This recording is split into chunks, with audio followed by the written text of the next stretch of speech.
Good morning. I know some of you. I'm Lori Sullivan and the Director of Operations at STARability. And we thank you for joining us today. We're very pleased to offer a webinar series on Social Security benefits in partnership with IAS LLC.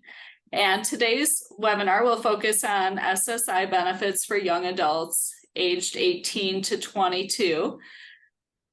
Before we get started, I'd like to mention a few housekeeping items. You'll notice that we're muting everyone's mics to avoid background noise. And we're going to have a lot of time at the end for questions. So we do ask that you hold your questions until the end, and then you'll be able to submit those via chat. And as you know, we are recording today's session. In case you're new to STARability, I just wanted to share briefly that our mission is to transform the lives of individuals with intellectual and developmental disabilities. We serve over 300 participants, both in person and online, through our life enriching programs and focus on shining light on ability, not disability. You can learn more by visiting our website, starability.org, or by contacting us. One of the things that we do is offer a family forum twice a year to provide families with connections and networking opportunities and to point them to expert advice and guardianship. And our presenter today, Idella Hernandez, provided an overview of benefits at our last family forum, which we offered in April, on benefits and guardianship. And there were a lot of great questions asked that led to some really good discussion. And so we're very happy to have her back because of the benefits information is so complex. She offered to do this deeper dive for us on benefits over a series of webinars. Idella is an employment and disability consultant at IAS LLC, and she is a human service professional who is committed to promoting meaningful change in people's lives. Idella has over 20 years of experience in the field and holds a national certification in rehabilitation counseling, as well as a national certification in Social Security benefits work. Incentives advisor. She provides employment benefits and benefits work incentives advisement to individuals with disabilities and their families. So what we're going to do now is share the screen with the PowerPoint presentation. Okay, I see that. Well, thank you so much for the beautiful introduction and accurate. And I would like to thank everyone that is in the audience today. So let's start working on my presentation. You have general information about my office address and all that stuff there, and we're going to provide that again at the end of the presentation. But I also know that Ms. Lori is going to send the information to everyone, right? Yes, yes. Okay, all right. So let's go to the next slide. Oh, I did it too fast. So today we're going to talk about what is supplemental security income. We're going to talk about the age 18 redetermination, assets limitation, the work incentives for this population, which is student earned income exclusion and impairment-related work expenses, among other work incentives. But those two are the ones that I'm going to focus on. The SSI monthly calculation, wage reporting responsibilities and best practice, and also the work credits, okay? It's a lot of information, so let's gonna try to do as simple as we can and make it less complicated for you, which is difficult. All right, so what is supplemental security income? The supplemental security income is the cash benefits for individuals who are the age 65 or older, or those that are blind or have a disability who have little income and few resources. They administered by Social Security Administration and is paid out of federal tax dollars. In most states, SSI recipients are also eligible for Medicaid. In federal monthly SSI payments are capped at $914 per month in 2023. Every year, because of the COLA, the cost of living adjustment, the increase may be $10, $20. It all depends on how they calculate the cost of living adjustment. Some states provide also supplemental payments, so that varies. Okay, so let's go to the next slide. Age 18 redetermination. This is very important. I'm going to open a handout. Are you able to see it? Yes, it's coming out as like a print page, Yes. but yes. Yes.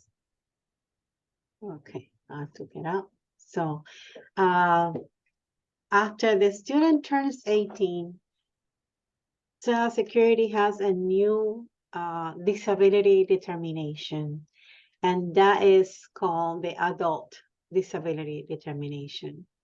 Before the age of 18, every young adult that is disabled or is determined disabled by Social Security, they look into inability to learn, okay? When the person is 18 or older, they apply the adult disability determination guideline. And this adult determination guideline is focusing on inability to work,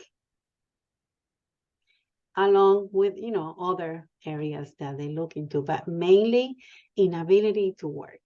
So many times when the young adult is turning 18 and they go through the redetermination, the parents continue focusing on because he needed a special education plan, because he couldn't read well. Well, that's all about when they were minor. So after the age 18, we need to focus on, well, he needs support to obtain employment. He's not able to initiate all the job readiness activity before he goes to work because he doesn't have the initiative, because he lacks understanding, he lacks processing speed, and he needs the support to initiate resume, applying for employment, understanding what kind of job is suitable for him. All those kind of things are not clear for this individual because of the limitations that the person has. And everything has to be focused on inability to initiate employment search, inability to maintain employment because of the disabilities. So that's, if you're going to grasp anything from here today about the age 18 redetermination, get that with you, because that's crucial. In all the areas that you have an opportunity to write what they call the comments or your own opinion about this person, you need to focus on that. And I have some questions here and answer that you can have this handout. If you can, I will send you this handout if in case that I didn't send it to you, because this is important for the families to have. Let me say this question. I have heard that lots of people lose their supplemental security income, SSI, and Medicaid when they turn 18. Is that true? Well, it is true. Some people who qualify for SSI as children cannot qualify for SSI as adults. And that's exactly what I just explained. This is because the SSI program has two different definitions of disability. It's one for children and another one for adults. And that starts after the age of 18. All SSI recipients who turn 18 years old must have their eligibility reviewed as if they were applying for adult SSI for the first time. This review process is called the age 18 redetermination, and is performed because the adult definition of disability in the SSI program is more restrictive than the childhood definition of disability. That means that generally it's going to be more difficult to be found eligible for SSI as an adult than it is as a child, because of the way in which the age 18 redetermination are done. Someone can be determined ineligible for SSI benefits as an adult, even though there have been no change in their medical condition. And one example of a diagnosis that will not make someone disabled as an adult is ADHD, attention deficit hyperactivity disorder. That diagnosis is a perfect diagnosis for someone under the age of 18 to be determined eligible for SSI. But after the age of 18, it doesn't go.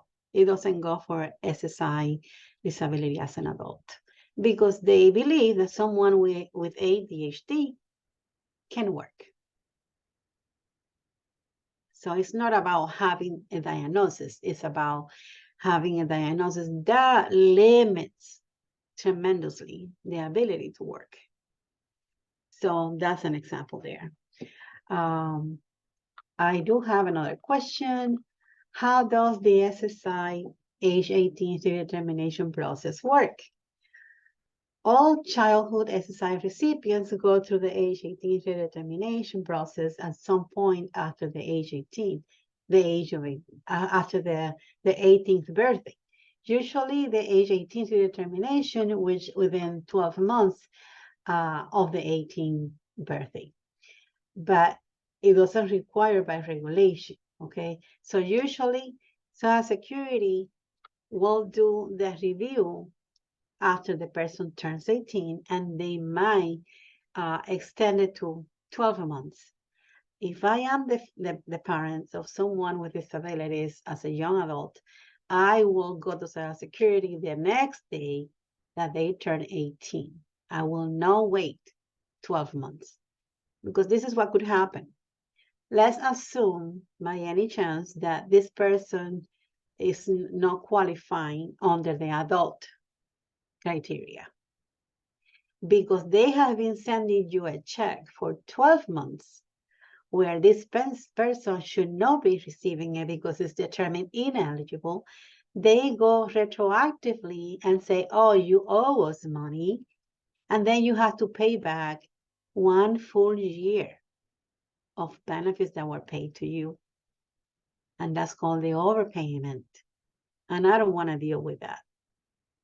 That's number one. Number two, then if your child is disabled as an adult, then he's going to start getting the SSI disability as an adult without any further, process of review, because they're going to do that right there, and then the person will get the benefits as an adult. But I will never suggest anyone to wait and continue getting the check, because they're going to ask you for the money back. And that's painful. That is really painful. Okay. There is a process. When the person turns 18, the first step is Social Security is going to write you a notice that is going to be called notification of redetermination. And at that point, the next step is they will send you paperwork like if you were applying for Social Security for the first time.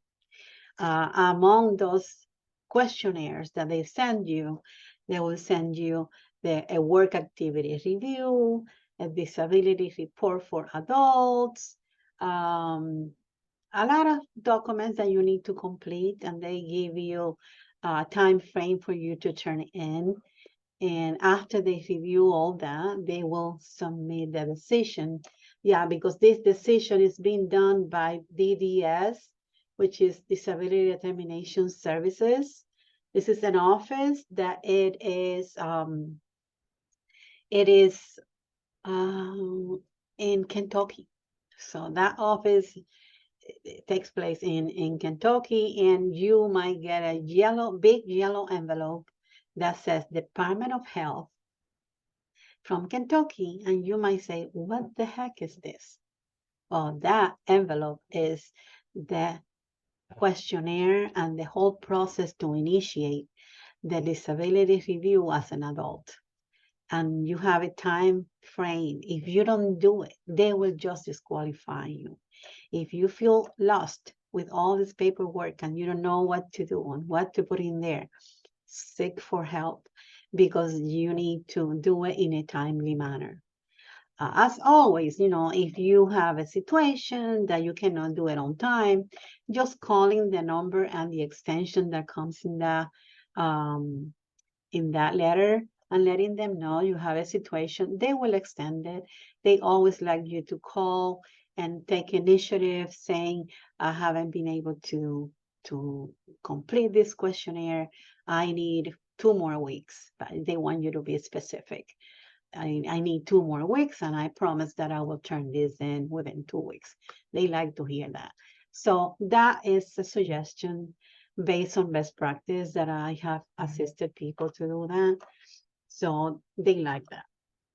So after this office, Disability Determination Services office, makes the decision that the person is disabled, then they send the decision to the local office, Social Security office. Okay. Then the Social Security office will let you know that the disability decision has been completed, and the person might, they don't say will, they say might be able to continue receiving cash benefits. Why might? And no, yes, it will happen. Because there's another decision that the local office will have to complete after this one is done. And the other portion of the eligibility process is the financial decision.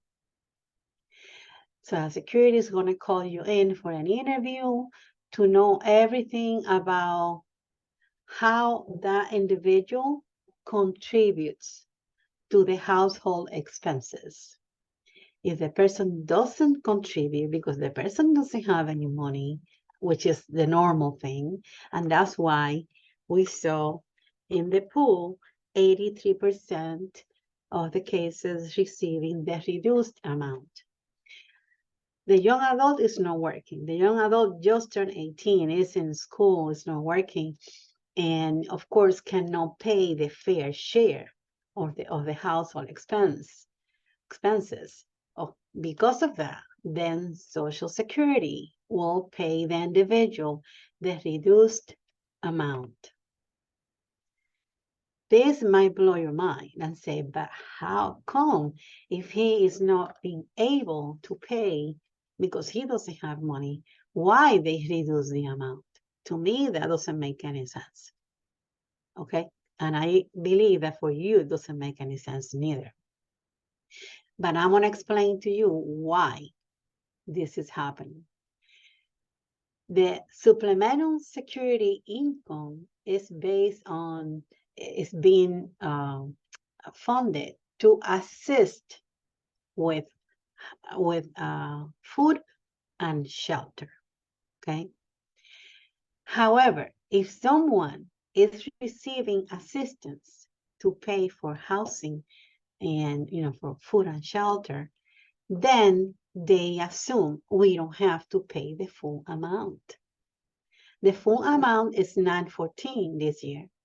But if the person cannot pay the full fair share of the household expenses, and this is how they kind of calculate the fair share. Fair share basically is if the household pays $2,000 and there's 4 people in the household, that means the fair share should be $500 per person, right? Plus maybe $300 more for food. However, this person is not working. Can this person pay $700 a month right now? No. And because of that, okay, someone else is helping this individual. And that is the parents or whoever lives with that person that is not charging them. How are you going to charge your son or your daughter that is not working and is disabled? So because of that, most of the time, the person will be able to get the reduced amount of SSI. Any question there? I want to make sure that what I'm trying to explain is going across, because it's hard to be on this side just talking, but I would like to see any reactions of anybody. Okay, I see some chats here.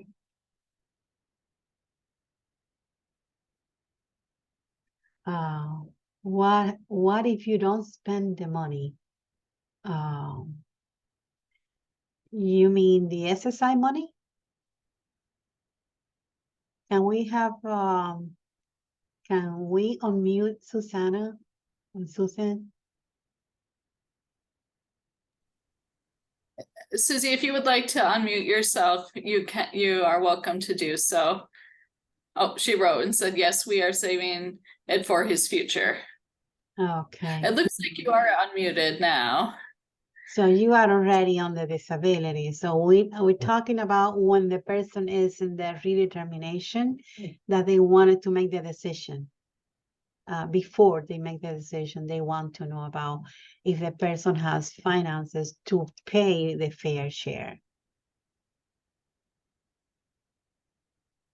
Okay, so when they determine that the person is not paying the fair share, that's how they come up with full amount or reduced amount. Okay. Susie, it is showing that you're unmuted. Do you want to speak and we'll see if we can hear you?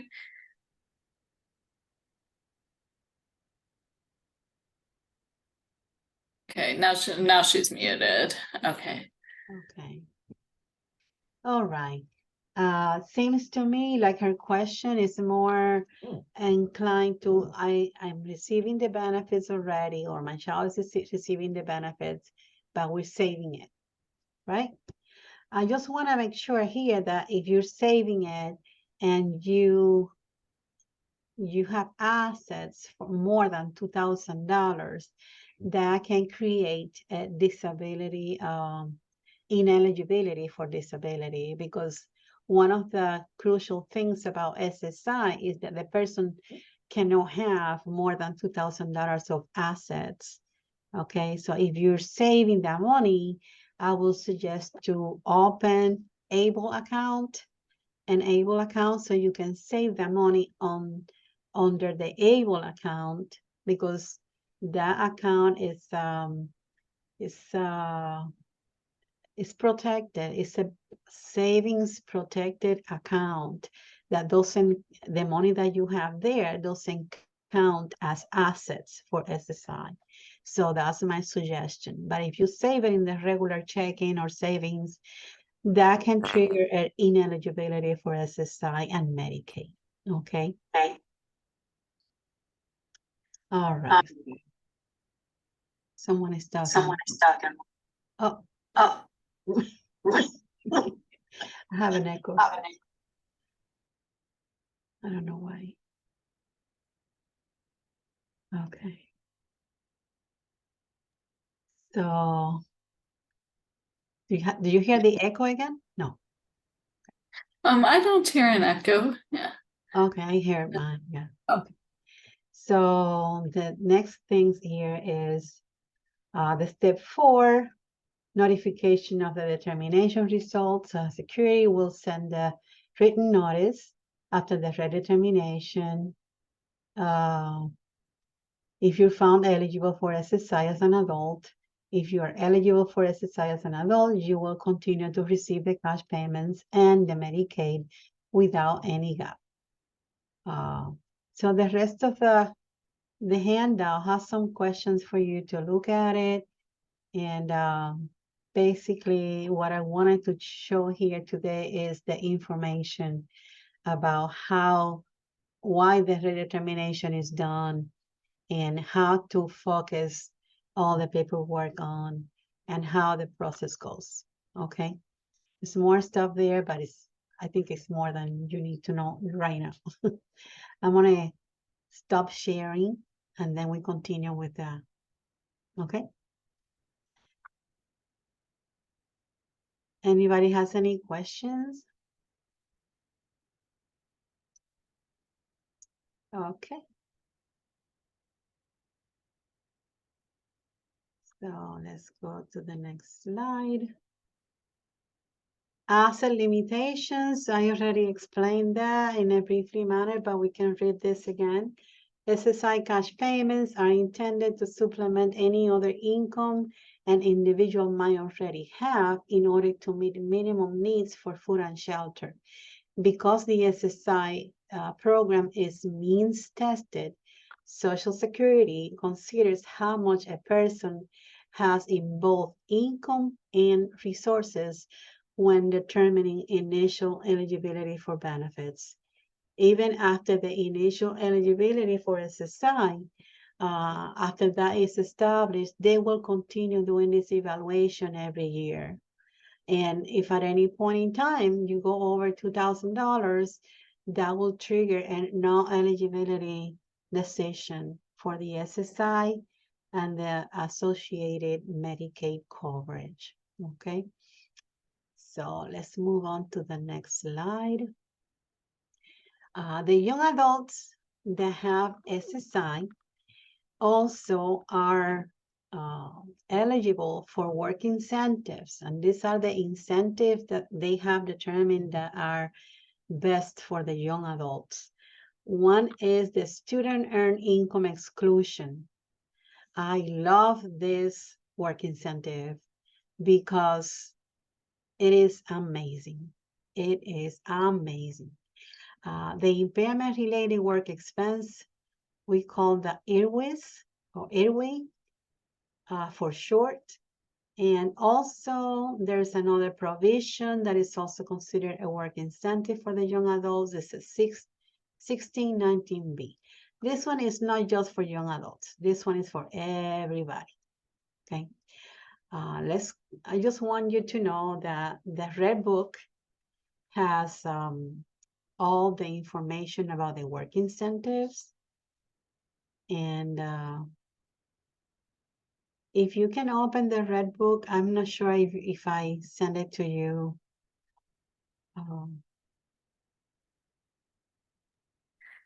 Is that the Excel worksheet? I believe it says the Red Book. Okay, I don't believe I did receive. Okay. We can go online and let me see. Hold on. SSA.gov. SSA.gov. And then we're going to do a search that says Red Book.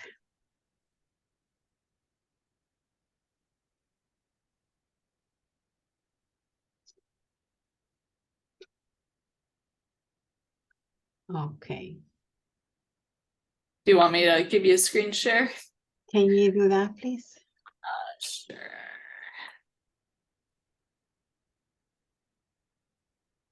You should be able to share now. Okay. So let me share. That's right here.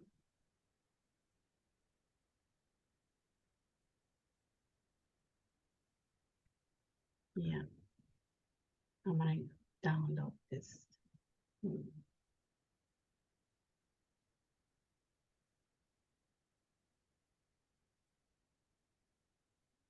Okay, working while disabled. Are you able to see the screen? Yes. Okay.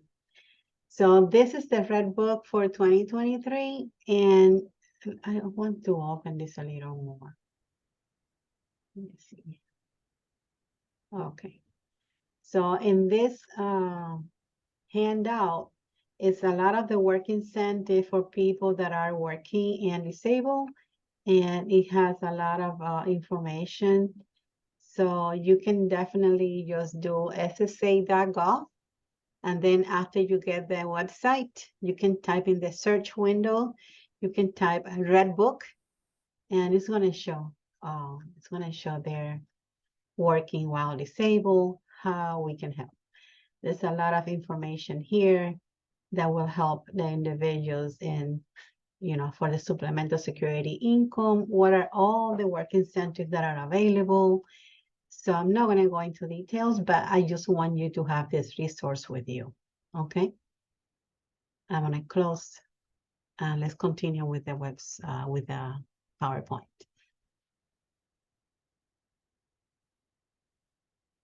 Okay, so let's go to the next slide. The student earned income exclusion is a provision that allows the young adult who is under the age of 22 and is regularly attending school to exclude earnings from income. That means you can definitely work up to 8,950 per year, and all that amount that the young adult earn is not going to be considered as income. And with that said, the SSI amount is going to continue without any deductions.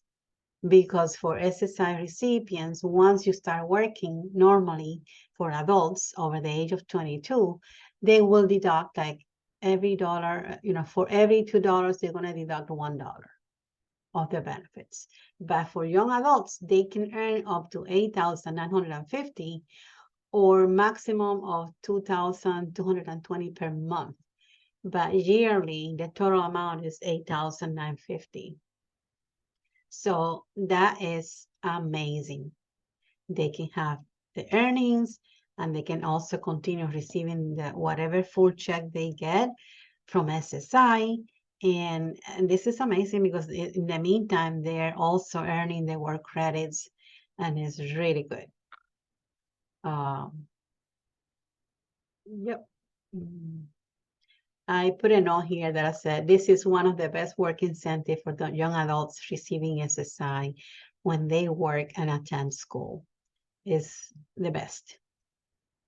And one of the things that I want to share with you is that a lot of the time the parents are so concerned about, no, I don't want him to work because we spent almost 5 years getting him in benefits, and now that he's on, if he starts working, they're going to take away the benefits. And no, from 18 to 22, they can work on, up to that amount, and the check is going to be intact. And that's a great work incentive. Okay, so one of the things that has to happen for this work incentive to be effective is the person has to be attending school regularly.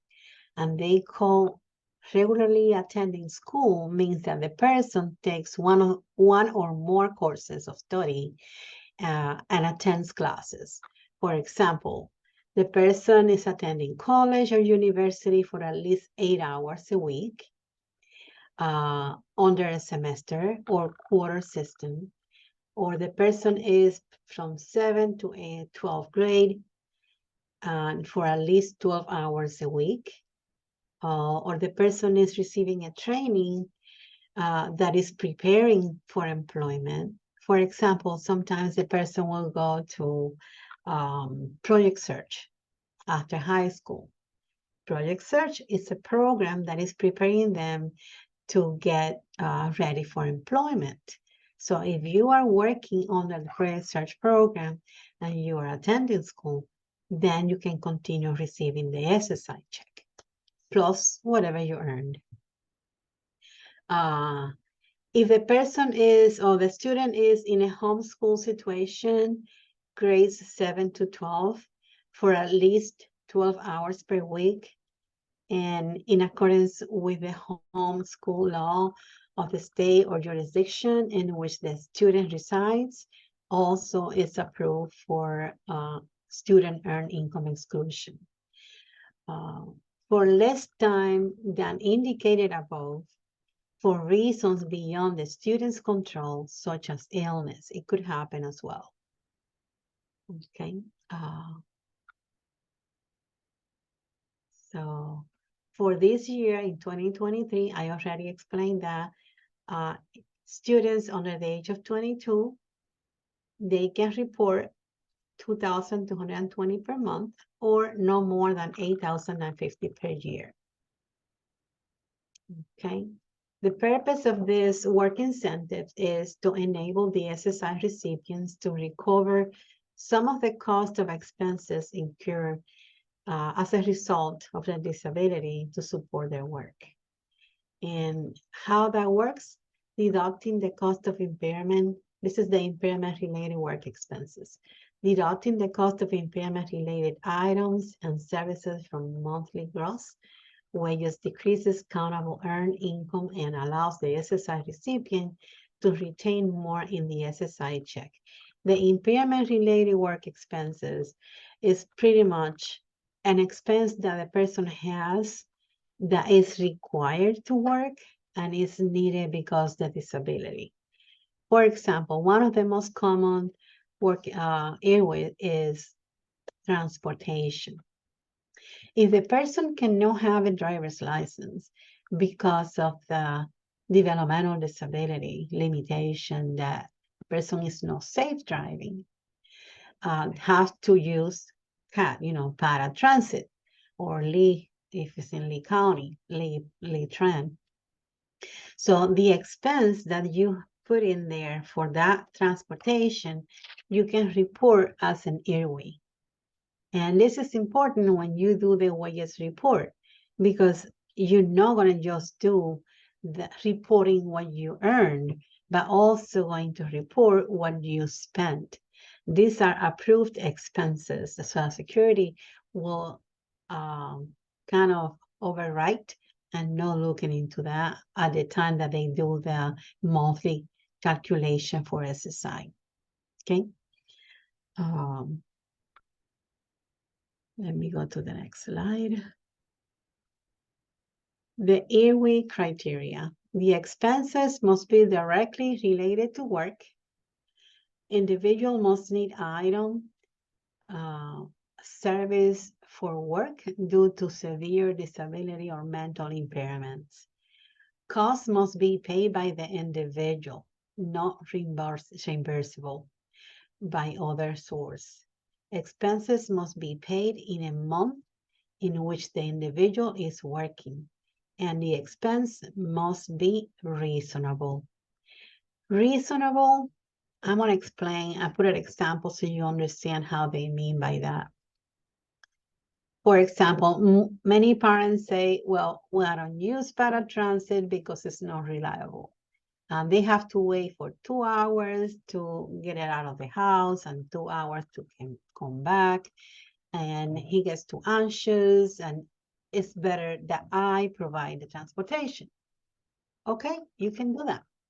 You can provide the transportation. At the end of the month, your son or your daughter is going to write a check to your name, mom or dad, and the price for that transportation will have to be similar to the CAT transportation expense. That's what is called reasonable. You will use the same fees that it is available from public assistance. Is that clear? For example, most people pay $3 each way, $3 per ride. Well, each day the person works is $6, okay, round trip. Well, if the person worked 10 days out of the month, you write a check for $30 to mom's name, and then you cash it out in your account. So that clear check is the evidence that this person has an impairment-related work expense, and that helps. If the person is using student earned income exclusion and the amount that they are earning is pretty much within the threshold that they allow, you don't need to put any expenses because everything is going to be covered under that work incentive.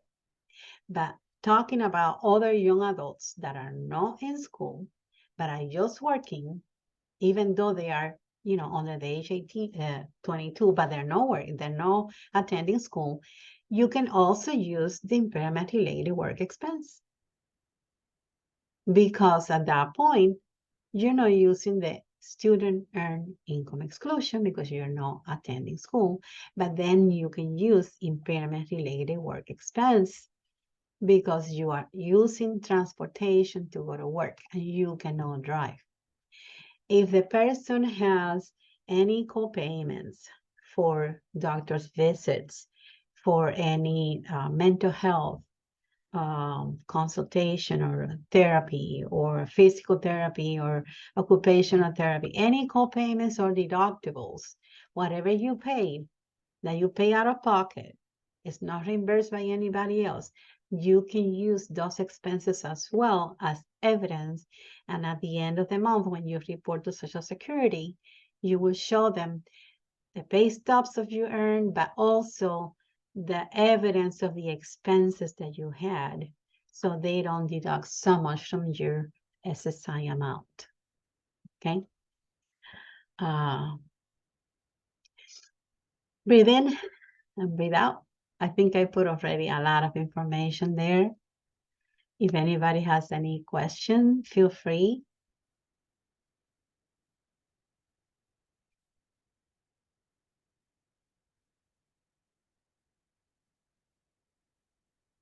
No questions? No, let me see chat here. Okay. No questions. Okay. Well, let's go and continue. Some examples of impairment-related work expenses were, I already told you, transportation costs for travel to and from work, attendant care service. Also, some people are wheelchair bound and they need an attendant to get dressed to go to work. That is, if you're paying for it, if it's not being paid by any other agency or anything like that, whatever you paid is deductible as well. Any cost associated with service animals, that's also accepted. Medical devices, if the person, I had a client once a long time ago that he had a prosthesis and he needed to wear like socks in between the socket and the leg, and those socks were really expensive. So every 3 months he had to buy those socks to put it in to be able to wear the prosthesis. So those socks usually not paid by any other entity. The person can claim any of those kind of things, okay? Or any shoe support that is being prescribed, also acceptable as impairment-related work expense. Any deductibles on co-payments, prescriptions, any co-payment for prescriptions, any diagnostic procedure, all those kind of expenses you can, which I understand people with Medicaid most of the time don't have to pay anything, but I'm giving this information just in case, okay? Medicaid protections for working SSI recipients. When someone is working and earning a lot of money, more than allowed by SSI threshold, that the SSI amount becomes zero. At that point, people think about what's going to happen with my Medicaid. Well, the Medicaid is protected under a rule called 1619B. If the person loses the cash payment in a specific month because the earnings were over the threshold, Medicaid will remain under this protection. And that is a great thing.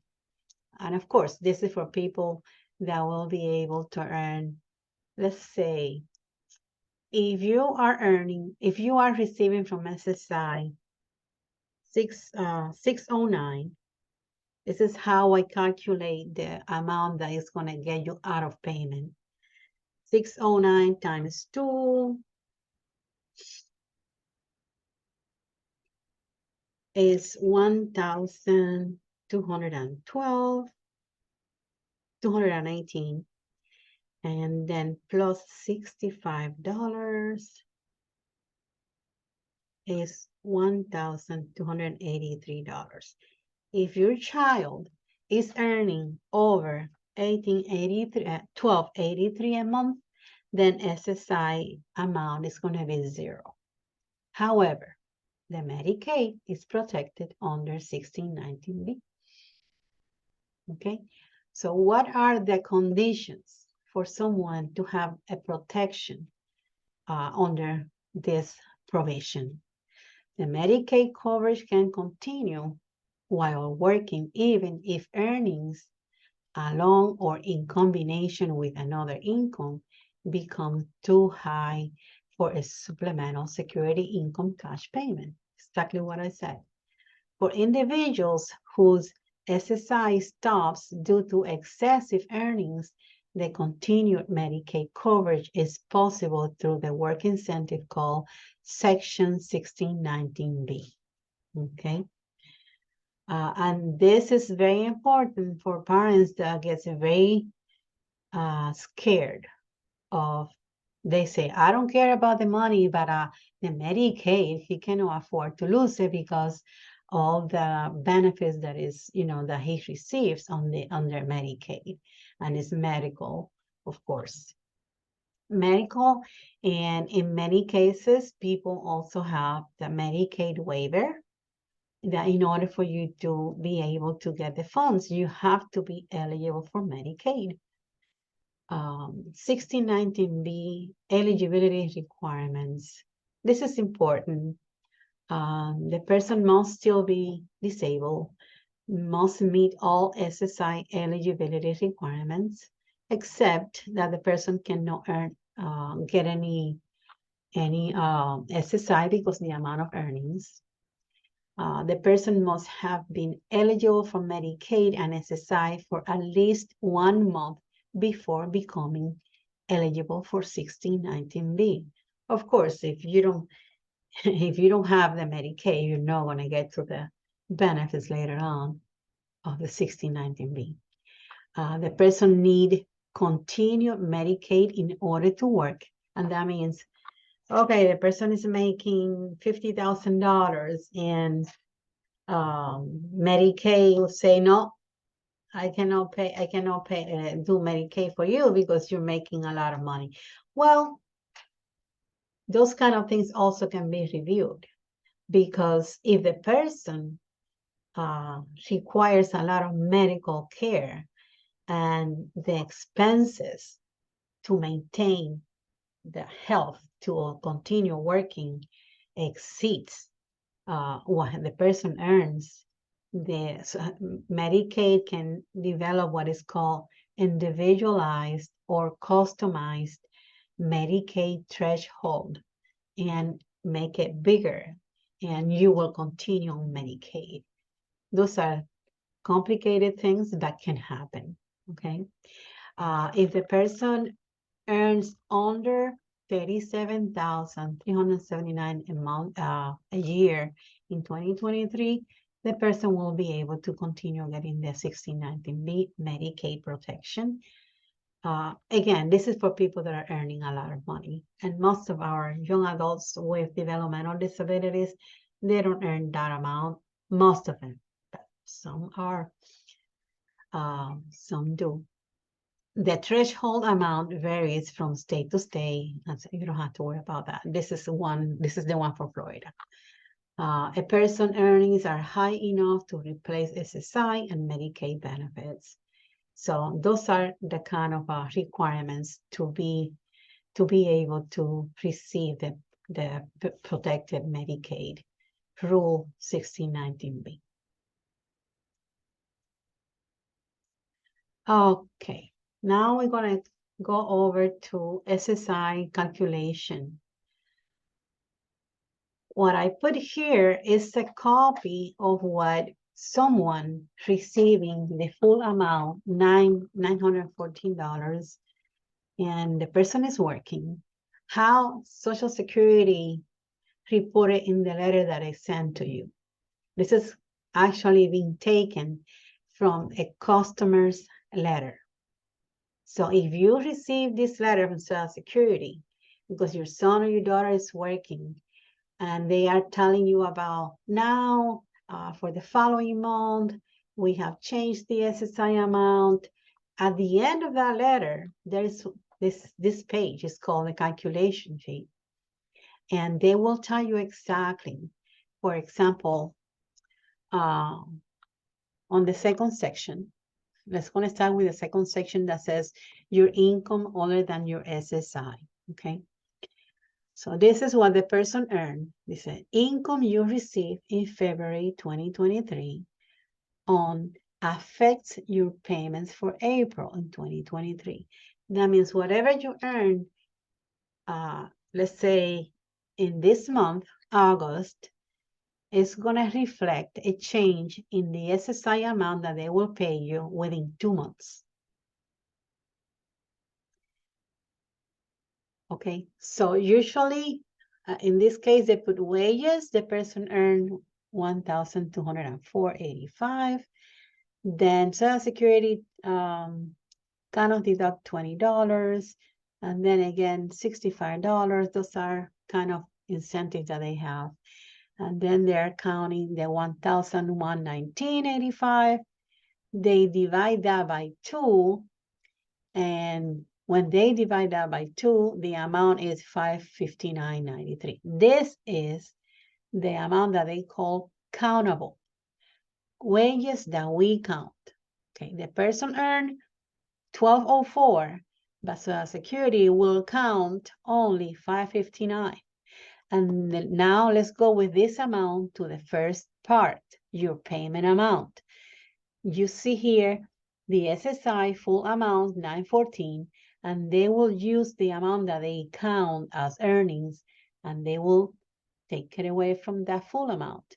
And then you will see in April, you will receive $354. That is how Social Security does the deductions. But I want to share something with you, and that is from my own practice. I don't see the IRWIS here.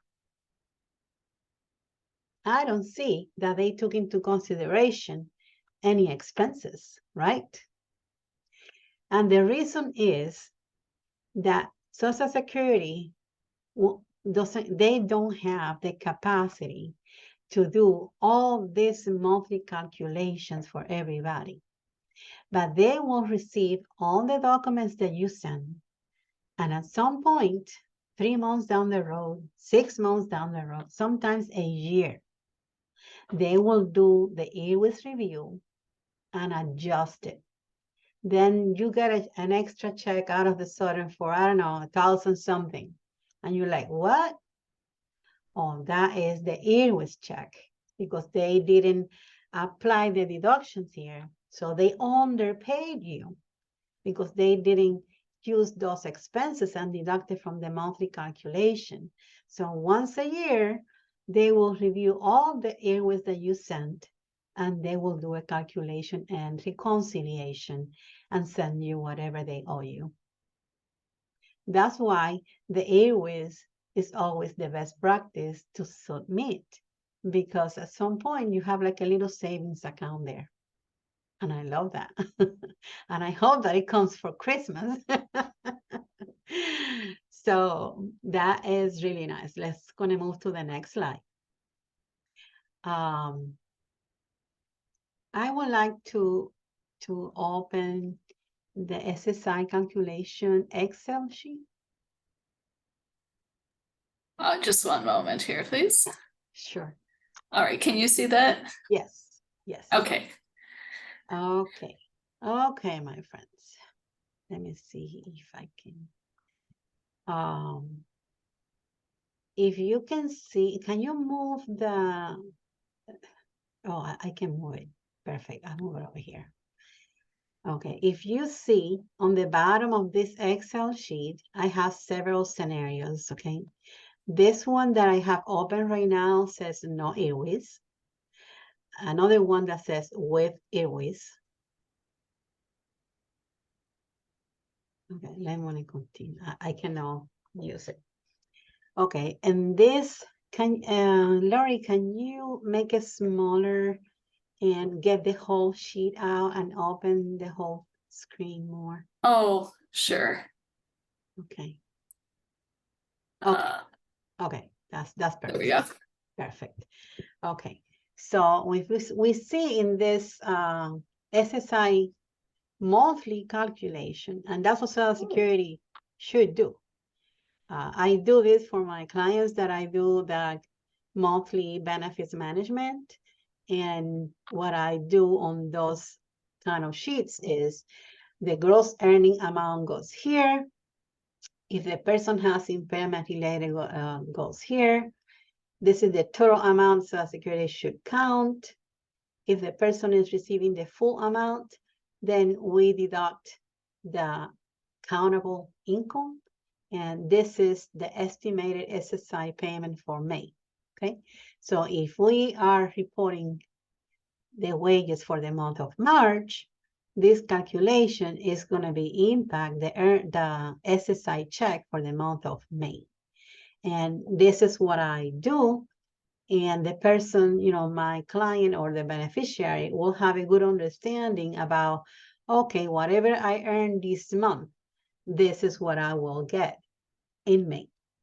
And I always advise the client, if you get more than that, make sure that you put it away because they're going to ask you to pay the money back. Lori, can you open the next tab that says with airways? If you notice, this one has no, the first one has no airways. This person had no expenses in the first tab. But then on the second tab, we are using airways, okay? This person, yeah, earned 1,000 in March, but also had expenses. Expenses that are approved by Social Security called airways, impairment-related work expenses. And the countable amount is $332.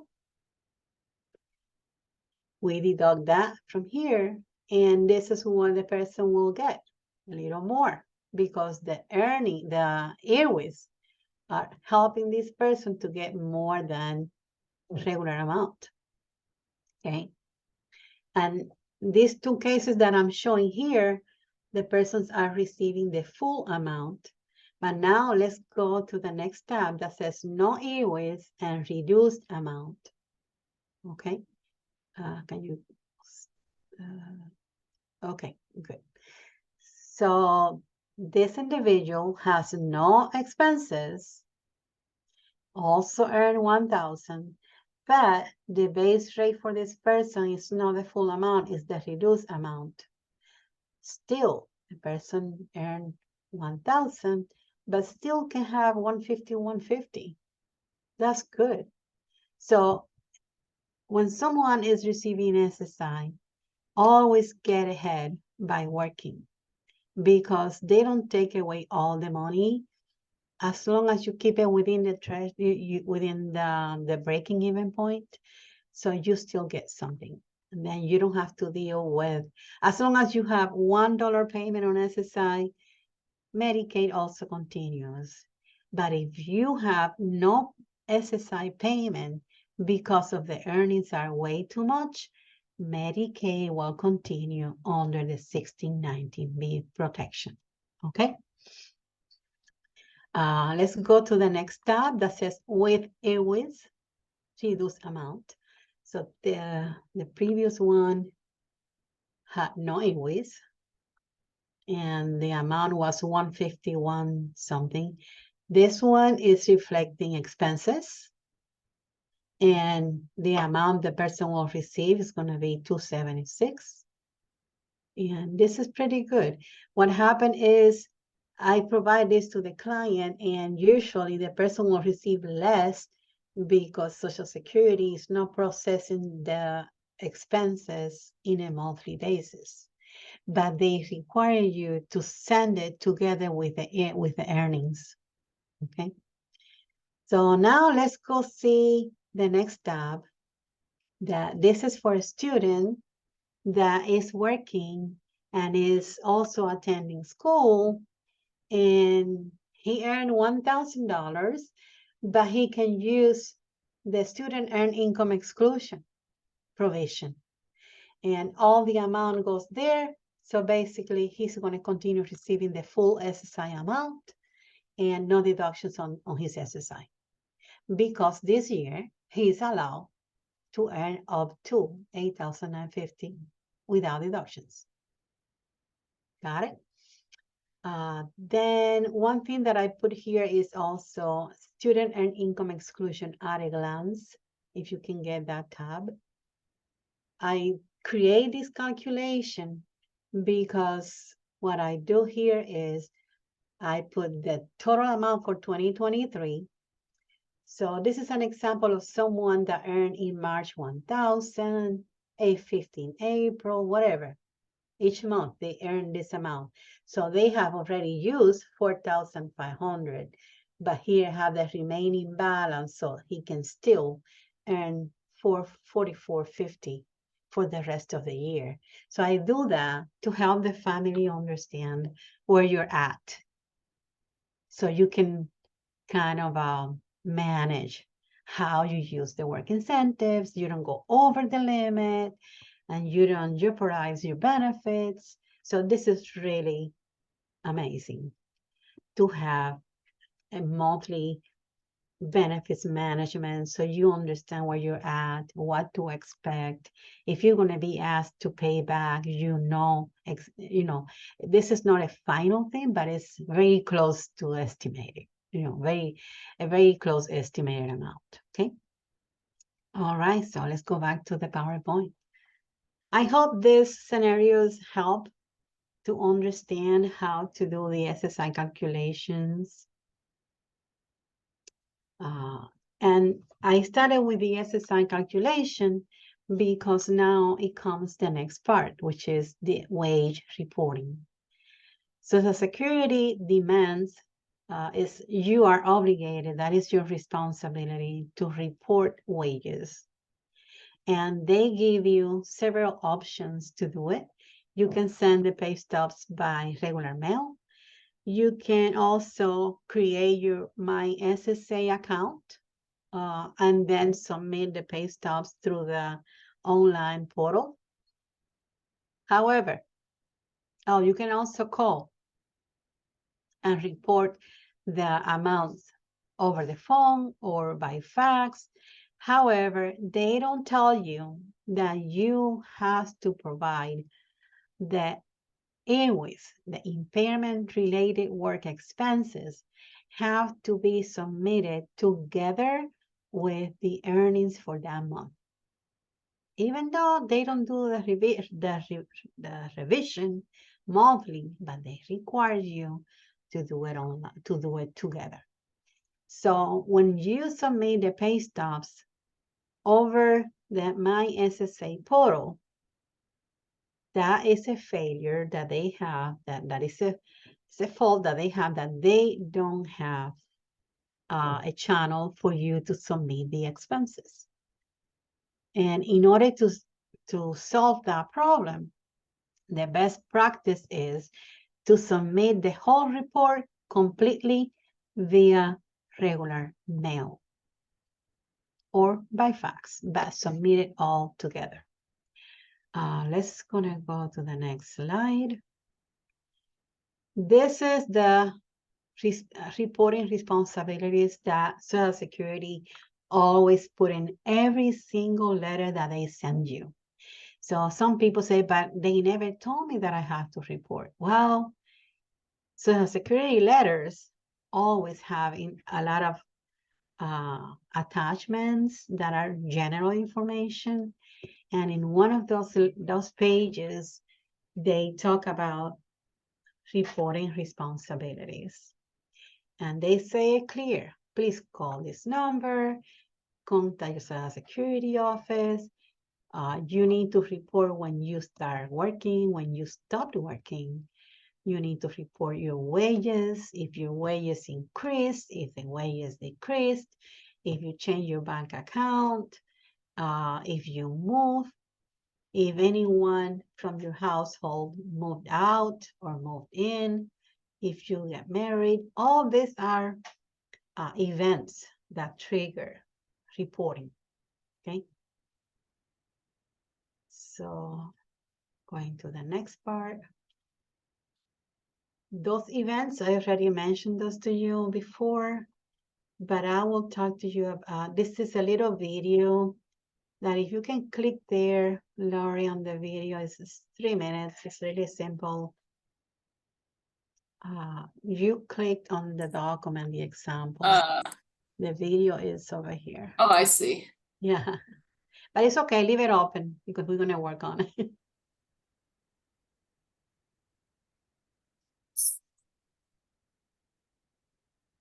Can you hear, or let me, No. okay, 1 second, please. Disability insurance, SSDI, beneficiary, it's important to report your wages to Social Security. Timely reporting of wages helps you receive the correct payment amount and avoid overpayments and underpayments.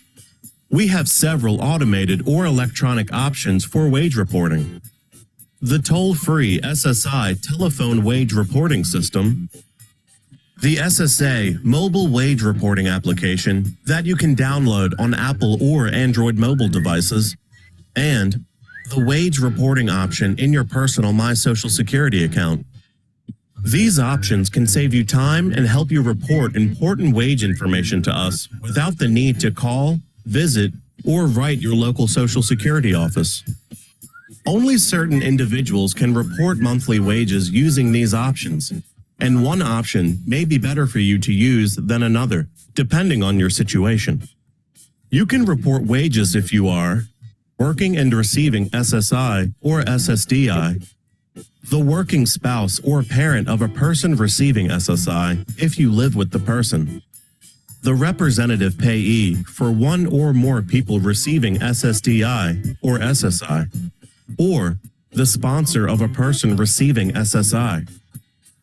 Institutional and organizational representative payees should continue to report wages via mail, fax, or Dropbox. What are the requirements for reporting earnings when you are working and receiving benefits? SSI recipients and SSDI beneficiaries should contact SSA if there are changes in work activities. SSI recipients should report wages by the 6th day of each month and can only report wages for the prior month. Wages reported after the 6th day of each month might not be reflected accurately. SSDI beneficiaries may report at any time, up to 24 prior months. To get started, contact your local Social Security office to see which option is best for you. If automated wage reporting is an option for you, the office will provide you with instructions for how to report wages using your preferred method. If you have additional questions, please contact us toll-free at 1-800-772-1213. Social Security, securing today and tomorrow. Produced at U.S. taxpayer expense. Well, I need to get water. Hold on.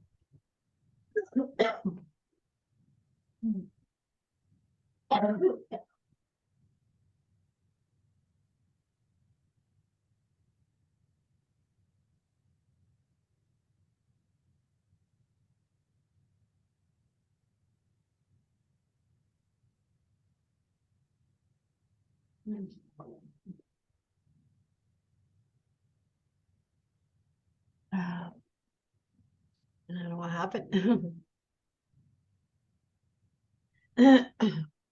Okay, well, we all know that communicating with Social Security is not as easy as they put it there. So calling them, even though that's the best option they put there, I have noticed with my practice that it's not the best option. Anyway, if you notice there in that video, they also don't talk about the impairment related work expenses. It's kind of a little secret, and I don't know why, but that's how it happens, because it is a work incentive, but they don't promote it. Okay, so that's why we need to be more proactive and be able to get those expenses and put it there so you max out your benefits. Okay, so now we have the best practice to report wages based on my practice. We get the SSI calculation sheet, which is the Excel sheet that we presented. We also get the SSI reporting sheet, and I'm gonna get that example with everything in there. We also put the impairment related work expenses form, requesting that they approve those expenses. If someone is using the student earned income exclusion, then we put that form there and the supporting documentation. And of course, copy of the pay stubs. I want to show you an example of what I do monthly as a wage report that includes everything. And Lori, if you can open this link now that says example. Okay. Is that this one? Yes. Okay. Can you open the document a little more, make it a little bigger? Because it's so tiny. Yeah, good. Okay, so you will have to scroll it down for me because I cannot do it. Okay, so first of all, we have can we go to the top of this form? The SSI calculation sheet that shows what the person earned. That was March 2023. Let's go a little down here. Okay, so we report that the person has impairment related work expenses for $312 a month. So after all the calculations are applied, then we see that the person might get SSI amount for $190 in May. So let's go to the next page. This is can you go a little up? The Supplemental Security Income wage form for the month of March. And as if you see here, the way that is printed is you are mandated to report wages to Social Security if you're receiving SSI by the 6th of the following month. So when we finish August, we have to report by September 6th. So you report the previous month on the 6th up to the 6th of the following month. Okay. So let's go down a little bit more here. So here you see how this form is done. This is the day that the check was provided to the individual. This is the pay day. Okay. March 2nd, 9th, 16th, 23rd, and 30th. And this amount on the box B is the gross amount, not the net amount. That's why the pay stubs are so important. Some people deposit the check and they want to give me the amount that is in the bank account deposits, and no, it has to be the gross amount. We need the pay stubs. Pay stubs are your piece of gold. You always need to keep and save all your pay stubs, always. So the person earned that amount. Let's go and scroll down. Then you see all the pay stubs. Copy of the pay stubs are there supporting the calculation supporting the cover sheet that we did. Keep going. Then, keep going. Then, oh, wait, here it comes. This is the form that nobody talks about it anywhere, but it's a little piece of secret, and it's so important. And it's the impairment-related work expense request form. Let's gonna go down. So this person has autism, and this person pays out of pocket for job coaching and benefits work incentive advisement, and also pays for transportation. And this person pays transportation to the parents because he doesn't want to get cut. So, but this is the total amount. So we have the form, and then keep going. Now the evidence for these expenses. One is the invoice that says has been paid with check whatever. And this is the clear check, front and back from the bank, showing what the person paid for work-related travel expenses, okay? So with that thing, that's the full wage report. The wage report should have all this information.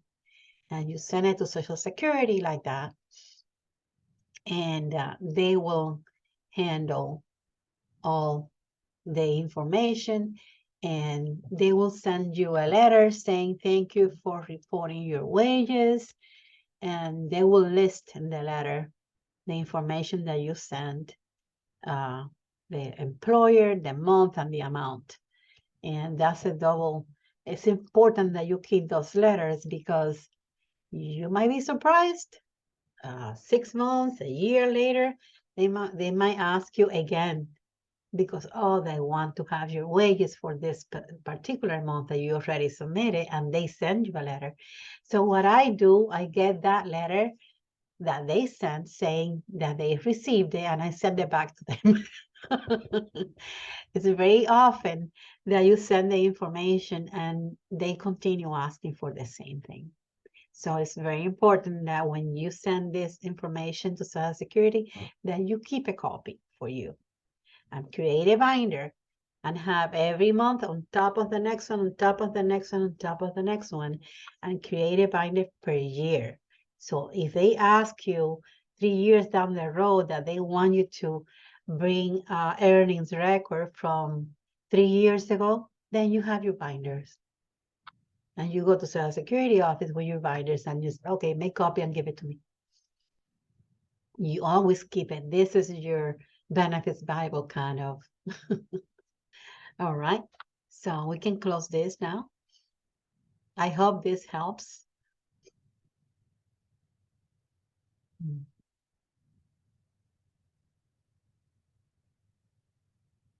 Yes, Maria, there's a lot of information. Okay, so that's basically how I suggest that we report. We submit all this information and we make a package and send the fax, via fax or regular mail. And always keep a copy for you, okay? Okay. All right, so we're getting to the end, and the last part is credits. A lot of people say, oh my gosh, so much hassle. We have to do so much work and record keeping for SSI. It will be better that they don't work. And my suggestion to you is, it is an investment, because if the person, the young adult, works, very soon they will have the work credits to qualify for SSDI. And SSDI doesn't require so much recording. You always have to record what you earn and all that, but it's not the monthly calculation. It's not like that. Okay, it's easier. So I suggest that you put some kind of investment efforts into allowing your young adult to work, because this is what happens. To the age of 22, if the person has 6 credits, then they qualify for SSDI. And 6 credits are pretty much working for a year and a half, because we can only have 4 credits maximum per year. So if the young adult works and get the credit for 4 credits for the year, in a year and a half, he will be eligible for SSDI. And that's pretty simple. And if you don't do it, if the person doesn't start working that young and wait until they are 30 or 40, then they have to have 20 credits, which is going to take them longer to get it. Okay, so let's gonna click on this link. Lori, if you can.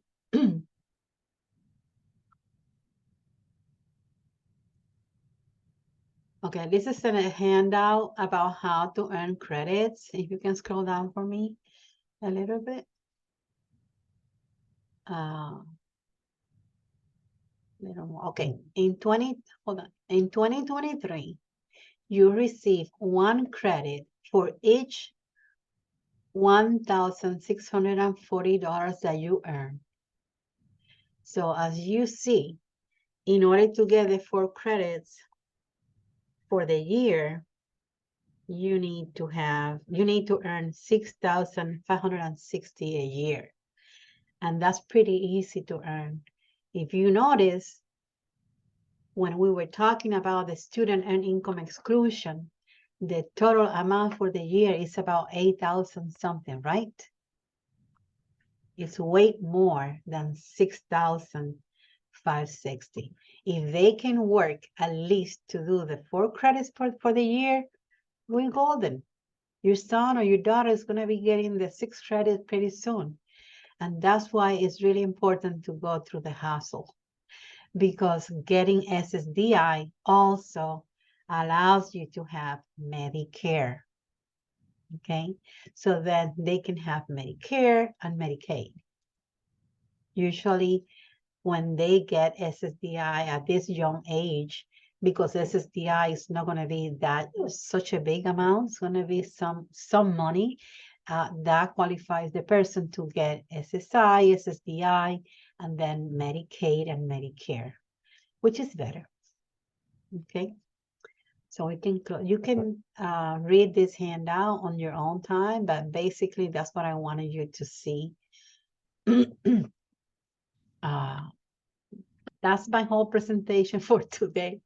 A lot of information.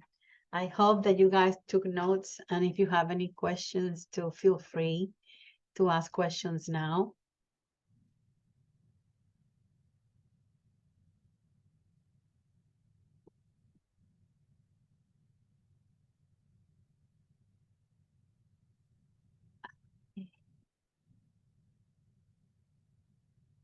How are we going to do? Are we going to use the chat, or are we going to unmute them? Well, I was thinking chat, but if it's easier for anybody to unmute themselves, you're welcome to do so. Okay.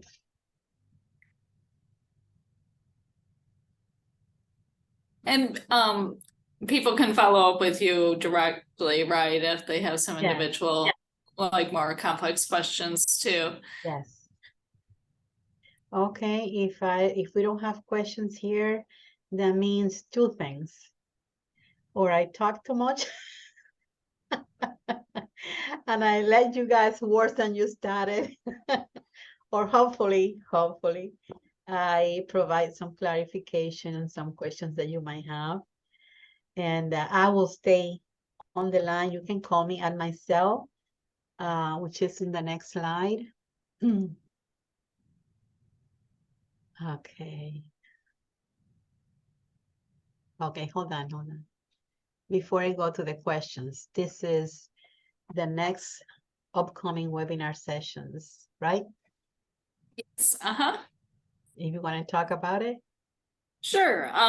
So yes, well, first of all, thank you so much, Idella. I mean, you covered a lot of really good information. That's probably a lot to process, but I found it to be very helpful. So thank you. And as Idella mentioned, we are having our upcoming webinars. So the next one is October 10th. And that is focused on SSI benefits for adults 23 and older. And then she talked briefly about SSDI, and you can learn more about that February 13th. And then the SSI and SSDI concurrent beneficiaries on June 11th. I would like to mention too, I had referenced our family forums, and we do have our next family forum scheduled for September 26th. And that is going to be on the Medicaid waiver. So that will be another very informative family forum. We hope you'll be able to join us for that. And we will be sending out an email in the next few days, which will include information on the upcoming webinars and family forum and a link to today's presentation. We'll also have a link to a survey, and would appreciate your feedback, because we're always looking to give the best, possible programming. So thank you so much for joining us today. Okay, so here is my contact information. If by any chance you ever forget about it, or you lose my information, you can go to the website, which is iascares.com, and you can get all the information there. You can call me at my cell or the office. I will be for half an hour more available here for phone calls. So I'll be more than glad to take it. Okay. All right. Thank you again, Idella. Thank you. Thank you. Bye now. And I'll go ahead and end the Zoom meeting now. Thank you, everybody, for joining us. All right. Have a great day. Bye now.